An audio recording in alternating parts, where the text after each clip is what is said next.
Welcome to 28storms.com. This is the second video update of the day on Hurricane Irene, and obviously this storm is becoming a big threat to the United States eastern seaboard.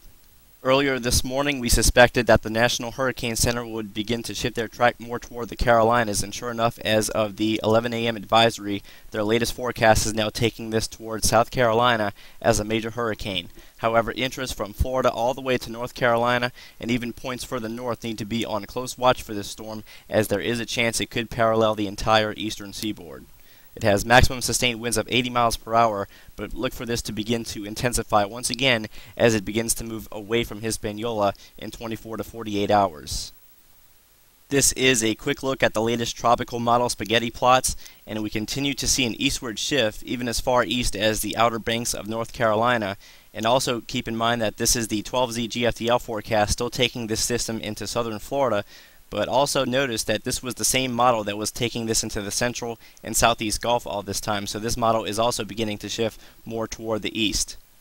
The latest satellite imagery of Hurricane Irene indicates that the tropical cyclone is gradually becoming better defined. However, the exact intensification may be limited somewhat over the next 24 hours, as the southern semicircle will be paralleling much of the Hispaniola coast. But once again, as this gets more into the open waters and the southeast Bahamas, this is when we really expect intensification to really begin to ramp up. And here's just a quick look at the latest infrared showing that the storm isn't all that impressive just yet, but the overall size of the storm is increasing. And as soon as this begins to pull away from Hispaniola, once again, that is when we will begin to see significant intensification and possibly even rapid intensification.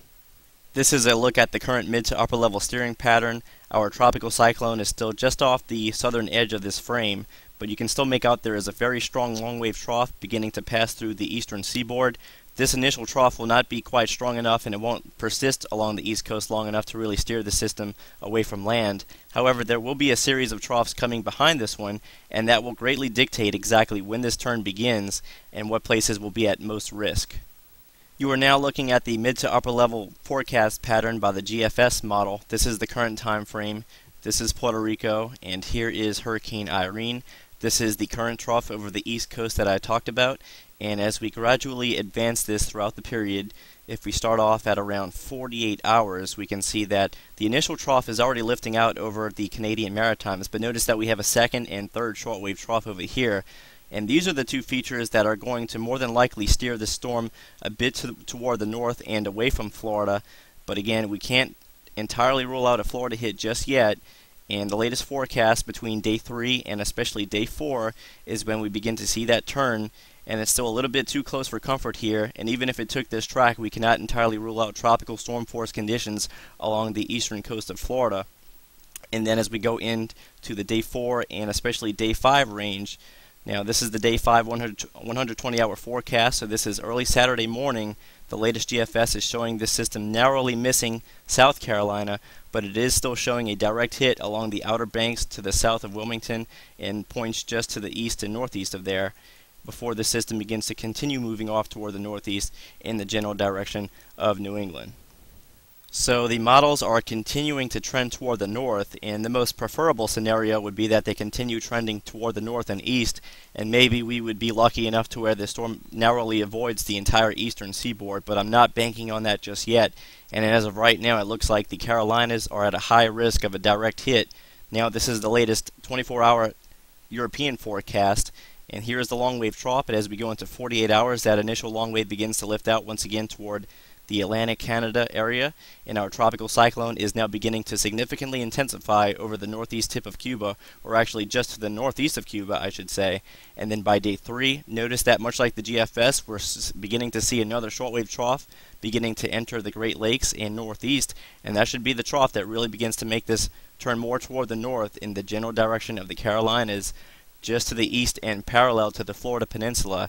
And much like the GFS, by day 5, we're looking at a potential major hurricane sitting just off the Carolinas, and the main difference between the European and GFS as of this afternoon is that the European is taking this a little bit more toward the north before turning north-northeast. So therefore, much of North Carolina and especially eastern North Carolina suffers a direct hit this particular time, and that's because the trough isn't quite as amplified, and the trough is lifting more toward the north a little bit quicker, so we're seeing a bit more of a northerly track with the overall motion of our hurricane.